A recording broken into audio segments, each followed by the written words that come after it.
The best way to create a Laurel wreath logo is to understand what you are doing every step of the way. So no need to memorize steps and effects. Let me show you how to design a Laurel wreath logo that are well put together. Without much ado, let's jump right into it.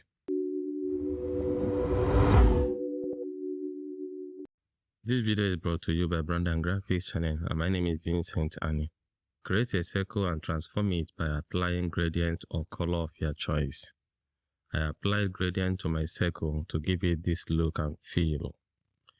When you are done preparing your circle, duplicate the circle and use the pathfinder to extract a beautiful leaf. Alternatively, use a pen tool to draw your leaf. Duplicate this leaf and keep it for future use.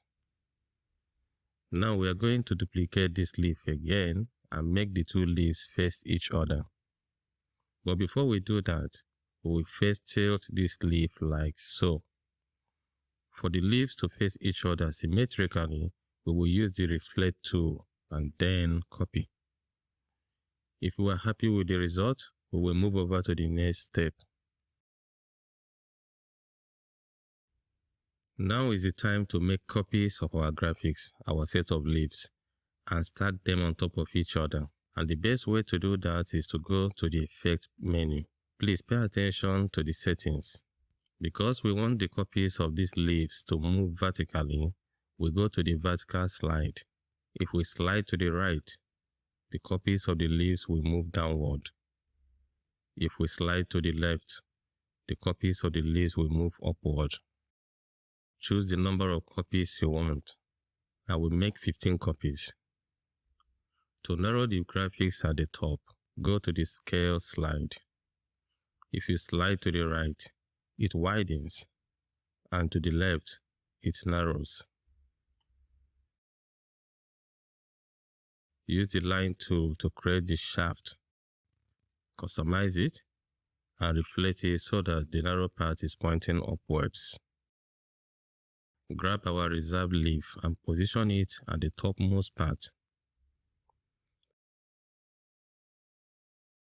Then insert the shaft in the middle and we are set.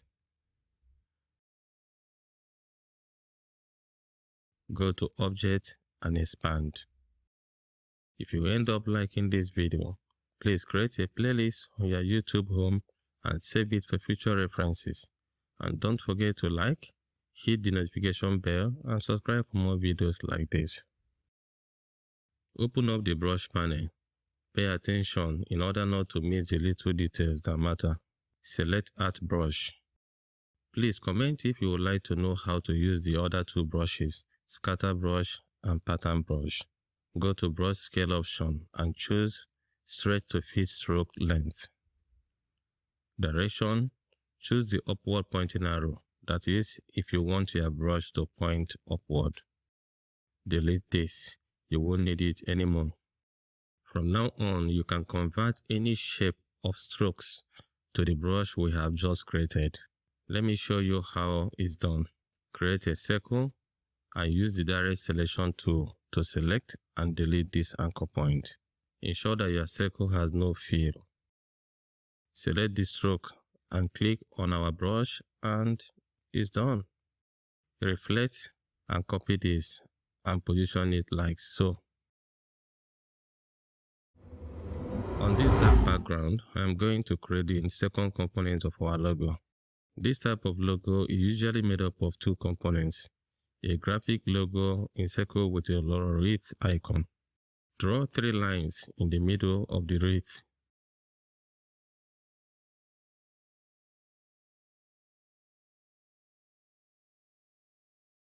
Use the curvature tool to bend this one like this.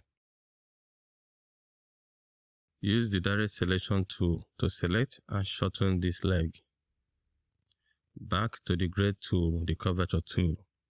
If you are new to this tool or any tool in Adobe Illustrator, check out my video on every tool in Adobe Illustrator explained in detail. Now, I would like to introduce the width tool and use it to narrow this part. I am using the curvature tool to create these curves. Observe how careful I am not to use too many anchor points. Too many anchor points make your design wonky, so you have to avoid it. Knowing where to position your anchor points is usually a matter of experience, which you are gathering right now.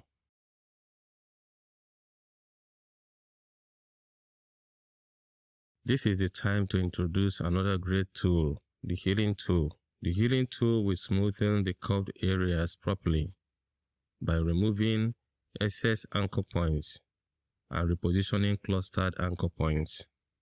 Now the curves look more natural. I think I'm satisfied with this result, so let's reflect this and position it well.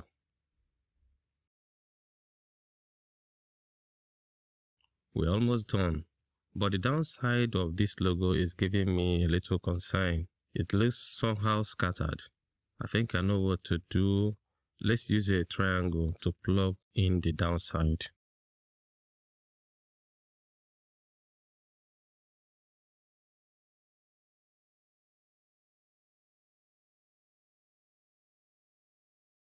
Now outline your logo. Then go to Pathfinder panel and unite them.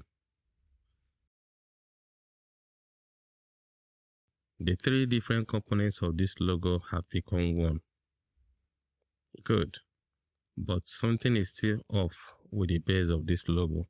The downside needs to be tidied up. Let's do that by drawing a line at this level. Then use the shape builder tool to remove these bands and boom. There you have it, a Laurel wreath logo that looks cohesive and professional.